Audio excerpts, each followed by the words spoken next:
Shoesmith, the executive editor of PNN News and Ministry Network, who hails from Canada, and he has that beautiful, precise, crazy Canadian accent. He's a boat everywhere. He's a boat everything. He's a boat to speak, a boot. But Michael, it's good to have you with us, Mike. And listen, folks, I'm just going to tell you. Now, Mike, I'm not going to steal your thunder. Don't worry.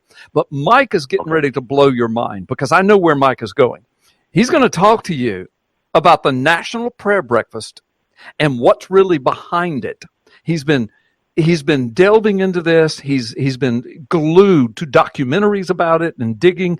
And so he's going to tell you what he is reporting, what he has found. All right. He's not making these claims. He's telling you the stuff he's found. And I think you'll find this fascinating. Mike, I'm going to let you talk now. Every now and then I'm probably going to have to jump in and say, wow. but anyway, right. you go ahead and unpack this. This is amazing, Mike. Yeah, there's a lot to cover here. It all started when my son told me, Dad, you've got to watch this new documentary on Netflix called The Family.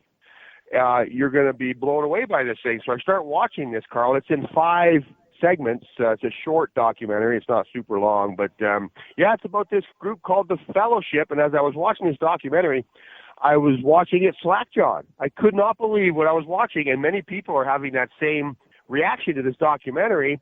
And it's a group called The Family. Now, Wikipedia has a really good rundown on this group. There doesn't seem to be much bias, if any, on Wikipedia's part. They just lay out the facts as they are. So I have gone and harvested some of these facts. This group is called The Fellowship, also known as The Family. And the International Foundation, Carl, maybe or probably is the most influential, powerful group you have never heard of. It's a U.S.-based religious and political organization founded in 1935 by a guy named Abraham Vereide. The stated purpose of the fellowship is to provide a fellowship forum for decision makers to share in Bible studies, prayer meetings, worship experiences, and to experience spiritual affirmation and support. The fellowship has been described as one of the most politically well-connected and most secretly funded ministries in the United States. They shun publicity, and its members share a vow of secrecy. The fellowship's leader, Douglas Coe, who's actually now recently passed away, and others have explained the organization's desire for secrecy by citing biblical admonitions against public displays of good works, insisting they would not be able to tackle diplomatically sensitive missions if they drew public attention. Throughout the documentary, Carl, they showed pictures of presidents and world leaders pointing out these guys, members of this fellowship, standing right behind the president. I mean, it's really a shocking documentary. People have time to watch that. They definitely should.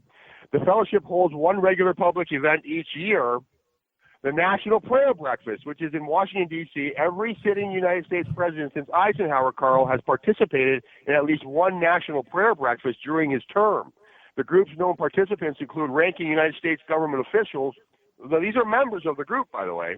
Corporate executives, heads of religious and humanitarian aid organizations, and ambassadors and high-ranking politicians from across the world. Many United States senators, Carl, and congressmen have publicly acknowledged working with the fellowship or are documented as having worked together to pass or influence legislation. Wow. It's unbelievable. Doug Burley is a key figure in the organization and has taken over organizing the National Prayer Breakfast. So Douglas Coe, or Doug Coe as they called him, he passed away a couple of years ago. Doug Burley is now the key figure in organizing and is taking over organizing the National Prayer Breakfast since the death of his father-in-law, Doug Coe. Prior to that, he had a leadership role in the organization and spoke at the Russian Prayer Breakfast. This is a global organization, by the way, more on that in a moment, and wrote that rather than calling themselves Christians, and I like that because before the believers arrived at Antioch, where they were first called Christians, kind of like a derogatory thing, they were said to be in the way, right? In the way. I love that. Christians, they weren't Christians. They were just called, they were just in the way. I love that, right? As they describe themselves, they are brought together by common love for the teachings of Jesus, and that all approaches to loving Jesus are acceptable. Fellowship Foundation traces its roots to its founder, Abraham Vereide, a Methodist clergyman and social innovator who organized a month of prayer meetings in 1934, basically just lighting the spark for this bomb that went off in around the world. That all started in San Francisco. Vereide was a Norwegian immigrant who founded Goodwill Industries, Carl, in Seattle in 1916. Goodwill Industries. You have Goodwill Industries down there in Florida? I think you do. Oh, yeah.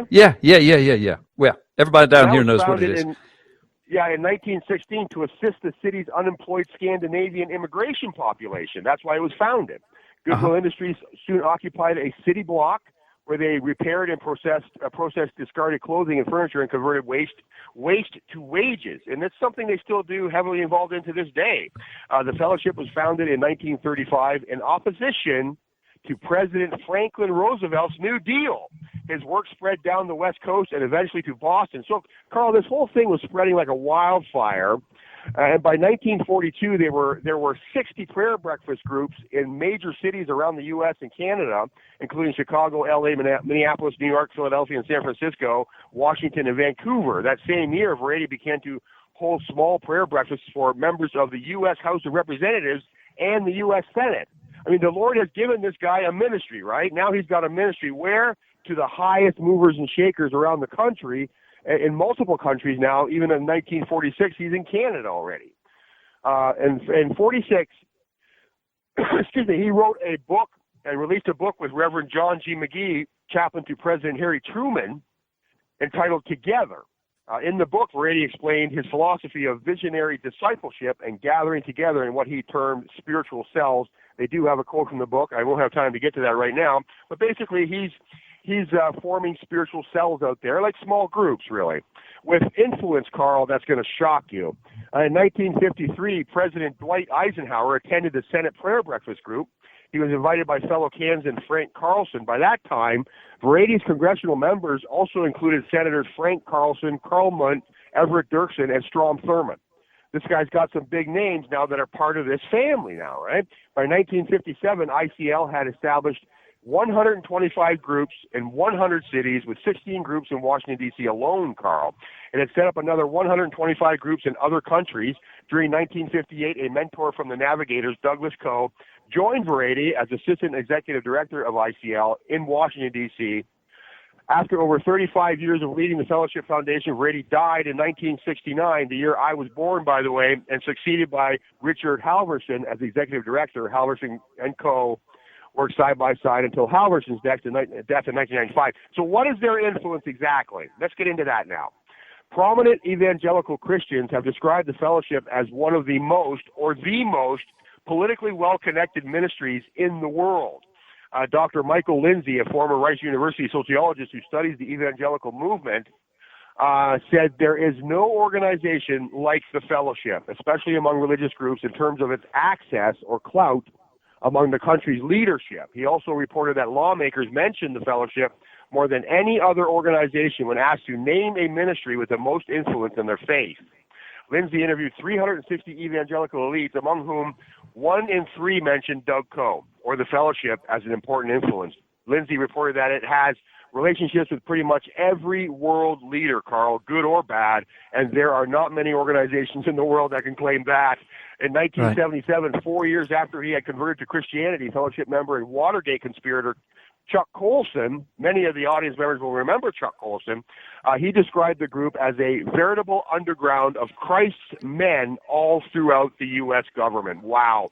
Former Kansas Governor Sam Brownback, also a former member of the Senate Prayer Group, has described Fellowship members' method of operation. He says, typically one person grows desirous of pursuing an action, a piece of legislation or diplomatic strategy, and the others pull in behind. Brownback has often joined the family members in pursuing legislation. You see the influence they have here, Carl. For example, in amazing. 1999, he joined together with fellow family members, Senators Strom Thurmond and Don Nichols, to demand a criminal investigation of Americans United for the Separation of Church and State. And in 2005, Brownback joined the Fellowship member, Senator Tom Coburn, to promote the House of Worship Act. The influence these guys have, Carl, even to this day, is shocking. Rob Schenck, founder of the Washington, D.C. ministry Faith and Action in the nation's capital, described family's influence as off the charts in comparison with other fundamentalist groups, specifically compared to Focus on the Family, Pat Robertson, Gary Bauer, Traditional Values Coalition, and Prison Fellowship. And the last two I just mentioned, Carl, are actually associated with the family. Traditional Values Coalition uses their C Street house, and Prison Fellowship was founded by Charles Colson. Right. And Schenck also says that the mystique of the Fellowship has helped it gain entree into almost impossible places in the capital. The Fellowship's reach into governments around the world is almost impossible to overstate or even grasp says David Quo, a former special assistant in George W. Bush's Office of Faith-Based and Community Initiatives. Let me ask you, Mike. Let me just jump in. Mike, I know we got a little delay. Let me jump in and say a couple things. Yeah. First of all, who wrote that article? We need to give them credit for it. Who wrote that article? That was written it's just a Wikipedia page. I went over it. I wanted to vet it, make sure that's right. Okay. A bunch of, yeah. And they did. I got to admit, Wikipedia has done a really well-balanced job on this. It's not all flowers for them in here, but the reason for that is because of that documentary was based around a writer who infiltrated the group many years ago as a young man. Yeah. Went through the initiation of it all, and he wrote a book, and the Netflix documentary is based around his findings. Yeah. So there is some negativity around this. If we have time after the break, I will get to that for sure. Yeah, let's do. Fair and balanced. Yeah. But you know, this does. But this whole thing, though, Mike, this whole thing certainly does explain why there's so much demonic activity on the other side of this up there. I mean, it's unbelievable. Yeah. Listen, I hear the music, so we got to take a quick time out. So, folks, I told you this would be mind-blowing to you if you've never heard any of this. And when we come back, I'm going to get Mike just to ad-lib and talk a little bit more about some of the negative press they've gotten on this. And they have gotten some. So it's not all flowers, like he said. It's not all flowers and roses, but this is important. Well, folks, you are listening to Freedom Friday, and we're broadcasting live this Friday afternoon from the 80X Communication Group studios in Pensacola, Florida, right here on the Gulf Coast. So we welcome you to the show. All right, so Mike Shoesmith, so get back into this thing about the family and the National Prayer Breakfast, and tell us some of the stuff that's not so rosy, at least what people are reporting. Yeah. But what are their beliefs in theology, actually? What do they actually believe theologically and so on? They actually have a mission statement regarding what they believe and all that on their 501c3 official form, right?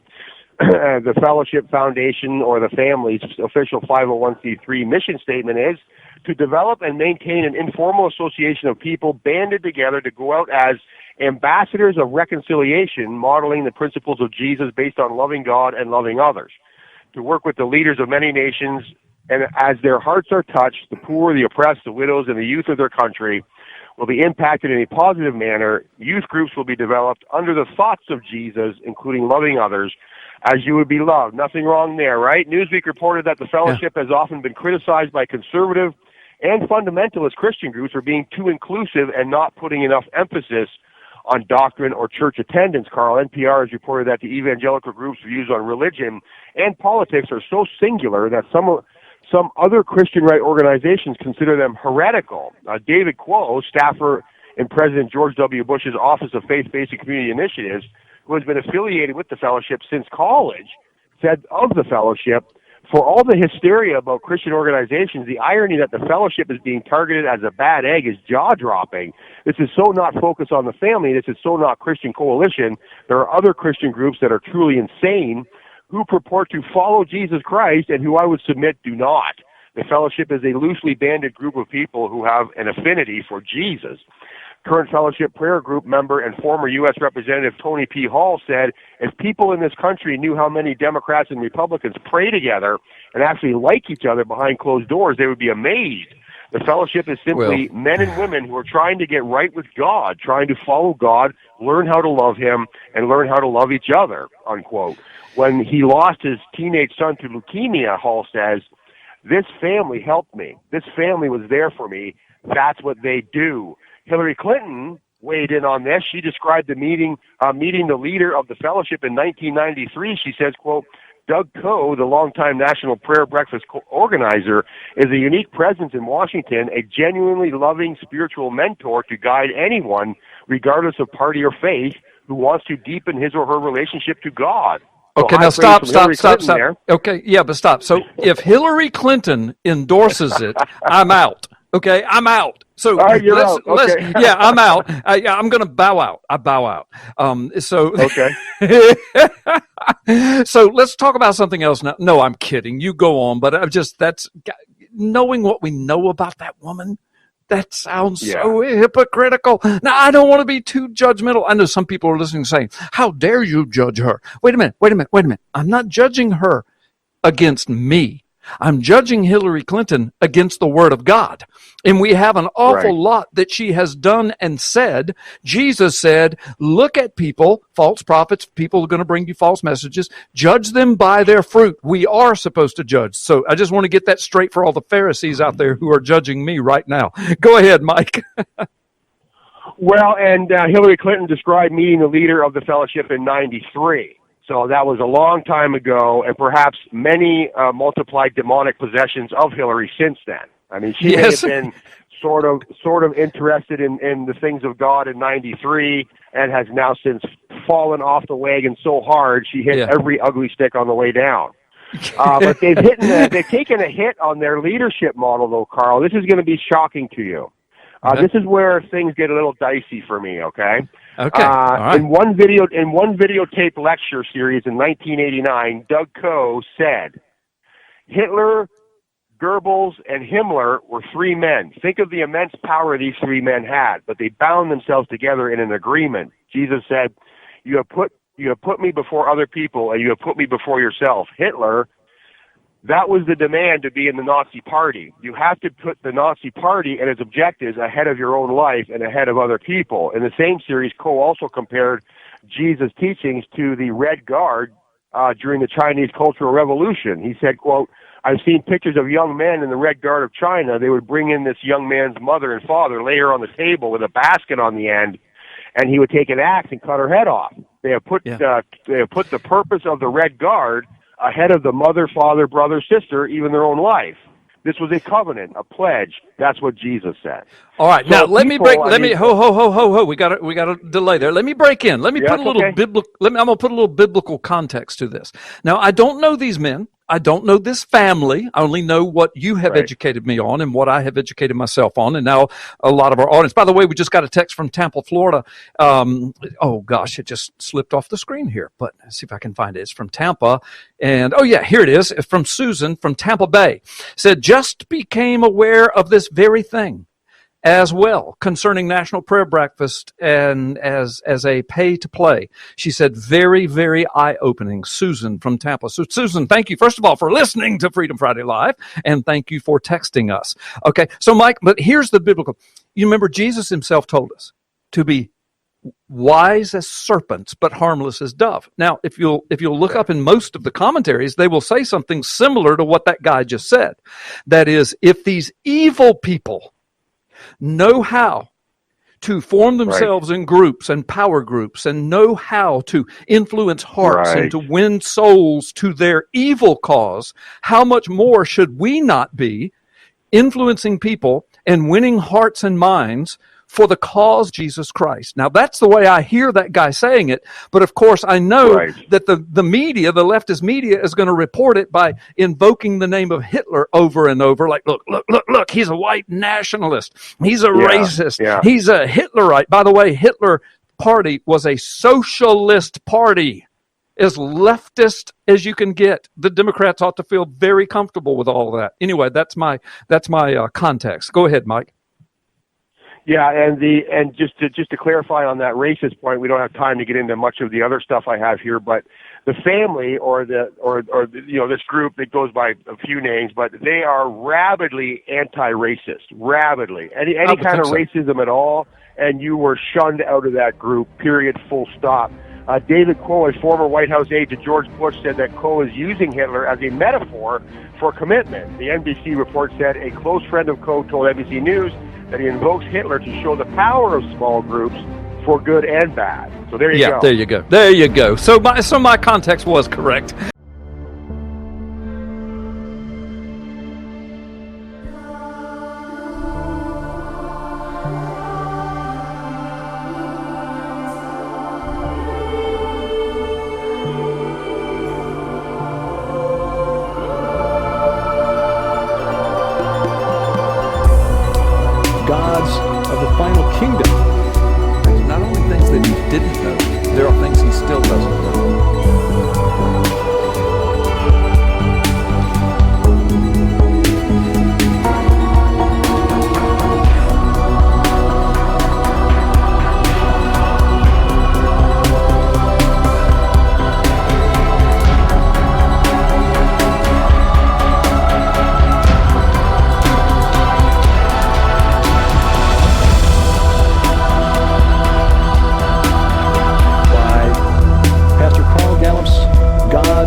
things that he didn't know. There are things he still doesn't know.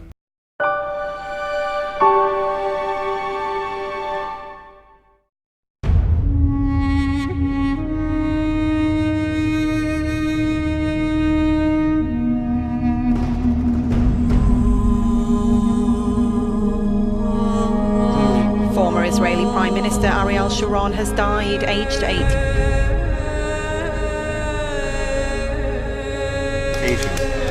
We are with one of Rabbi Kaduri's disciples.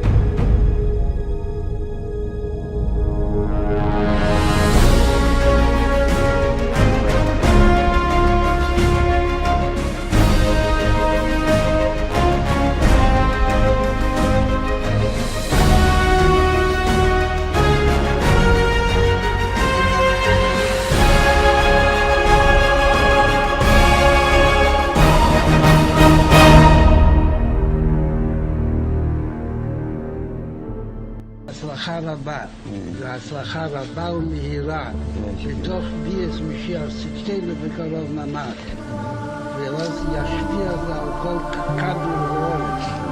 נעשו להשם שמע, דין השם כדורים